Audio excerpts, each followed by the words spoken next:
Fala pessoal, bem-vindos a mais um vídeo aqui no canal Curiosidades. Hoje a gente vai embarcar numa jornada gastronômica um tanto quanto peculiar. Sabe aquela comida que a sua avó faz e você acha meio estranha? Pois é, esquece isso. Hoje vamos conhecer os alimentos mais bizarros do mundo. E quando eu digo bizarros, eu quero dizer coisas que vão desafiar tudo o que você entende por comida. Prepara o estômago, porque a viagem vai ser intensa. A gente vai passar por queijos que se mexem sozinhos, ovos que não são bem o que parecem, e até uma fruta que é proibida em transporte público por causa do cheiro. Eu quero saber de vocês. Já provaram alguma coisa realmente exótica? Deixa aqui nos comentários qual foi a comida mais estranha que você já encarou. E se você acha que já viu de tudo, eu te garanto, a nossa lista vai te surpreender. A gente vai fazer um top 10. E sério, fiquem até o final, porque o número 1 é algo que vai bugar a mente de todo mundo. Como alguém pensou em comer isso pela primeira vez? Estão prontos para essa aventura culinária que vai testar os nossos limites? Então, senta aí, pega uma água, ou talvez um antiácido, e vamos nessa. Para começar a nossa lista com o pé na porta, vamos direto para a Itália, mais especificamente para a ilha da Sardenha. Lá, existe uma iguaria que é tão controversa que a sua venda é ilegal na União Europeia. Estou falando do casu marzu, que em sardo significa, literalmente, queijo podre. Ele é feito a partir do pecorino, mas o processo de maturação dele é que torna tudo bizarro. O queijo é deixado ao ar livre, de propósito, para que a mosca do queijo deposite seus ovos nele. Esses ovos eclodem e se transformam em milhares de larvas transparentes. As larvas começam a digerir as gorduras do queijo. A ação digestiva delas quebra as proteínas, deixando a textura incrivelmente macia, quase líquida. O sabor, dizem os corajosos, é extremamente picante e intenso. Tradicionalmente, é consumido com as larvas ainda vivas, se contorcendo ali. Se as larvas estiverem mortas, significa que o queijo ficou tóxico. Essas larvas podem sobreviver ao ácido do estômago e se alojar no intestino, causando miíase intestinal. Por isso a proibição. Mesmo assim, no mercado negro da Sardenha, o casu marzu é encontrado apreciado por muitos locais que o consideram parte da sua cultura e tradição. Eles comem o queijo espalhado no pão, geralmente acompanhado de um vinho tinto bem forte. Você tem que proteger os olhos, porque as larvas, quando perturbadas, podem saltar até 15 centímetros. E aí, encararia?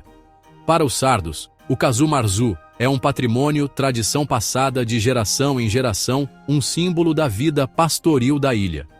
Não é só um queijo com larvas, é um elo com seus antepassados e com a terra, exemplo de como o normal de alguns é impensável para outros. A gastronomia é uma caixinha de surpresas e a gente só está começando. Agora vamos dar um pulo para o Sudeste Asiático, mais precisamente para as Filipinas, onde um petisco de rua muito popular desafia o conceito de ovo cozido. Conheçam o balut. À primeira vista, parece um simples ovo de pata. Você o vê sendo vendido em carrinhos de rua, geralmente à noite, mantido quentinho. A pessoa compra, quebra a casca, bebe o caldinho e come o conteúdo. Simples, né? Só que não. O balut não é um ovo comum. É um ovo de pata fertilizado que foi incubado por um período de 14 a 21 dias. Ou seja, dentro daquele ovo, tem um embrião de pato em desenvolvimento. Exatamente. Dependendo do tempo de incubação, o embrião pode ter bico, penas e até ossos já formados e crocantes. A experiência de comer balut é dividida em etapas.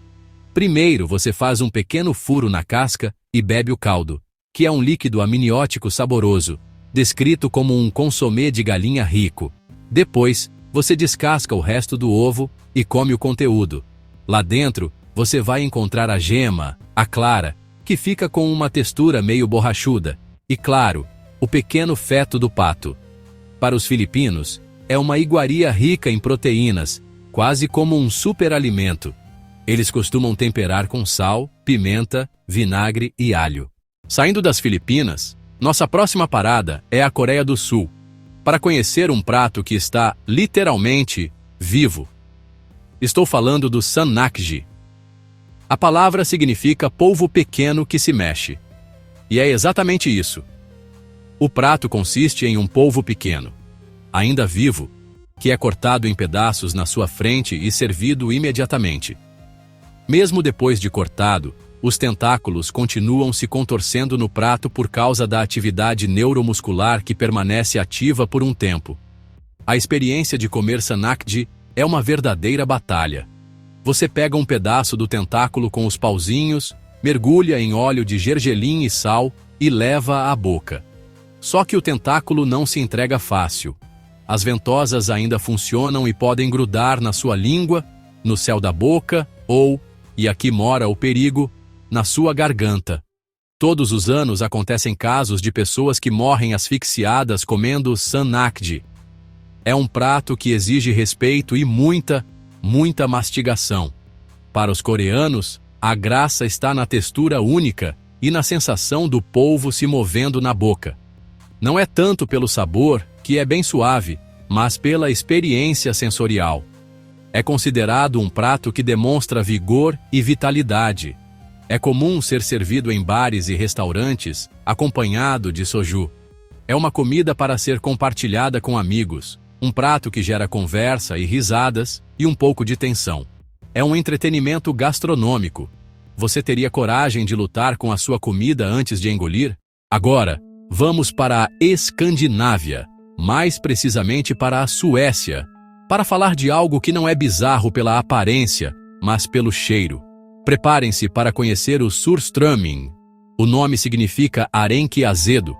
É arenque do Mar Báltico capturado na primavera, salgado, deixado para fermentar em barris por 1 ou 2 meses, e depois enlatado.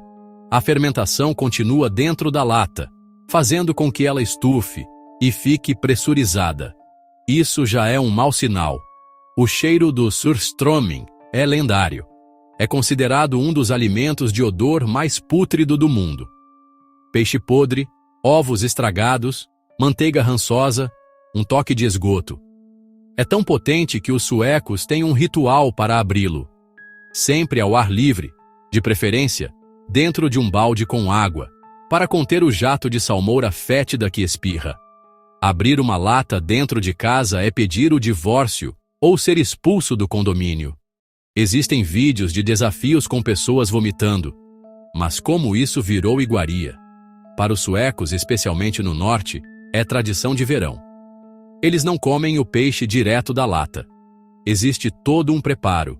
O peixe é cuidadosamente limpo, cortado em pedaços e servido em um pão fino chamado tunnbrød. Por cima, batatas cozidas fatiadas, cebola roxa picada e gräddfil. Essa combinação equilibra e suaviza o sabor. A técnica vem da Idade Média. O sal era caro, então fermentar conservava o peixe. O que começou por necessidade virou tradição cultural. A Surströmmingspremiär acontece na terceira quinta-feira de agosto. É um evento festivo. É um gosto adquirido. Para muitos, o cheiro é cheiro de festa, verão e tradição. Prova de que paladar e olfato podem ser treinados. Da Suécia, vamos para a vizinha Islândia, uma terra de vulcões, gelo e tubarão podre. Conheçam o hakkarl, o prato nacional da Islândia, que consegue ser tão desafiador quanto o surströmming. Ele é feito com a carne do tubarão da Groenlândia, um animal que, quando vivo, é venenoso para os humanos. A carne dele contém altas concentrações de óxido de trimetilamina e ácido úrico, o que causaria um efeito de intoxicação extrema, parecido com uma bebedeira muito forte. Então, como os islandeses conseguiram comer isso? Com um processo bem engenhoso e demorado. O método tradicional é fascinante. O tubarão é decapitado e enterrado em uma cova rasa, em um solo de cascalho e areia. Pedras pesadas são colocadas em cima para prensar a carne e espremer todos os fluidos venenosos para fora. Ele fica ali, apodrecendo e fermentando debaixo da terra, por um período de 6 a 12 semanas. Depois de desenterrado, a carne é cortada em tiras e pendurada para secar em galpões abertos,